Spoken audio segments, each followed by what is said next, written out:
Hello everyone, welcome back to Eat Sleep Brief. It's been a bit of a while since I've done an update. I've actually been pretty busy with a thing I think we're all very aware of called life. But nonetheless, the tank has been doing really good. I don't have many complaints. I do have a few things I do want to touch on in today's video. And all in all, as far as new additions, there hasn't really been any new additions to the tank. As far as new equipment, there hasn't really been any equipment change, no new chemicals, no new food. Nothing of that sort really has changed with the tank. So it's pretty much been running in cruise control. Now, one of the things I do want to talk to you guys about and kind of make you aware of, probably about 2 weeks back, I had an ALK swing. Quite a bit, actually, a total of, I think it went from, typically I run at about 8.4, and it went down to like a 6 point something, close to a 5. And a lot of you guys may be wondering, well, how the heck did that happen? Well, a good way to get an ALK swing in your tank is to forget to fill your containers holding your alkalinity. Obviously, the dosers won't have anything to dose at that point. So that actually happened to me twice, so I blame myself for that. And as a result, believe it or not, the SPS coral really didn't have any negative effects on it, surprisingly. The corals I did see have a little bit of a negative effect were my hammers and frog spawns, which I don't know if it was due to the ALK swing.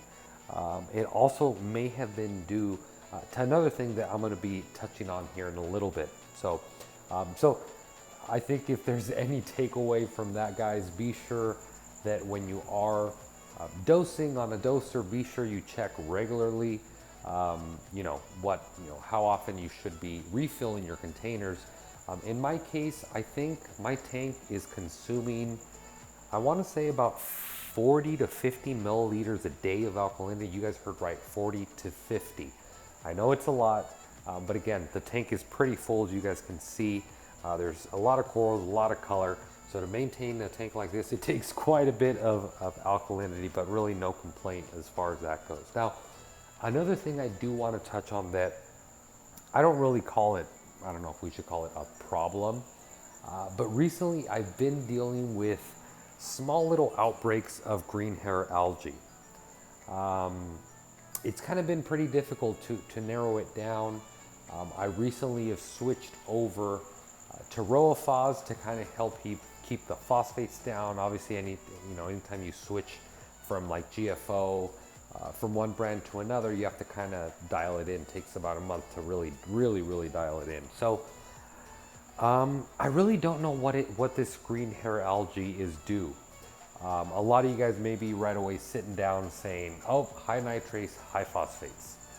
Believe it or not, my tank measures 0 on both. I'm using the Red Sea test kit for nitrates, which is very accurate. That one is showing me 0. I'm using NOPOX to maintain that as 0. And as far as the phosphate, I'm using the HANA Checker ULM, which does parts per billion, not parts per million. So it's very accurate. I can keep those pretty much at 0 or just a hair above 0 in myself trying to starve whatever this green hair algae is using to eat, really, for it to grow. So obviously there's nothing detectable in the water column, which tells me that algae is consuming it too fast for it to even be measured. I am running Chaeto. I actually recently took out Mount Refugium offline and recently switched over back to the Chaeto reactor.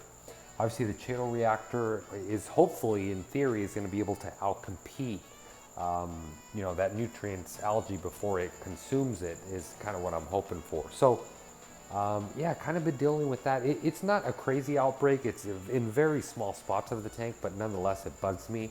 I've also recently been noticing what looks to be diatom small outbreaks. They'll last maybe like half a day to a day, and then they'll disappear the next day. So I'm really trying to figure out, what the heck is going on with the tank. I kind of can narrow down as far as when the issue started. Ever since I started running my lights higher at 70%. That's kind of when I noticed these outbreaks start coming in. So another way of attacking it, I'm gonna lower the light intensity, keep running my phosphates a little bit lower, and I'm actually gonna probably start introducing water changes just to try and battle this small little battle. I know I'm probably making it sound a lot worse. If you probably looked at my tank up close, you wouldn't be able to see anything whatsoever. So it may be, me just overthinking it, but at least I get, to get it in control before it really takes a foothold in the tank. But nonetheless, guys, the tank has been great. Other than that, everything's been pretty straightforward. One thing I'm very excited about, guys, I will be attending MACNA 2018 in Las Vegas. I'm gonna be there. It's gonna be tons of fun. If you guys are attending, please stop by, say hi to me. I'd love to take a selfie with you guys so I can post it on my Instagram and just talk to you, talk about reefing, any questions you may have. I'd really love to chat it up with you guys. But yeah, guys, again, I do have to apologize here for being away a little bit. Life has taken over. I'm trying my best to get back on track again. I'm gonna try to capture video when I can, do a little quick update here. And we're gonna end this video here, guys. I really hope you guys enjoyed it. Hopefully you guys got a little bit of a few pointers as far as the little, algae outbreak I'm having, and also how not to have an alkalinity drop in your tank. Other than that, guys, that's about it, what we're gonna be talking about today. I really hope you guys enjoyed this update.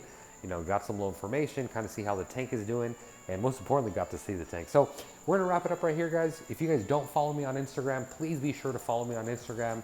I try to post at least every day on Instagram, so you can kind of stay up to date with me, see what's going on with the tank, what I'm up to, pretty much everything.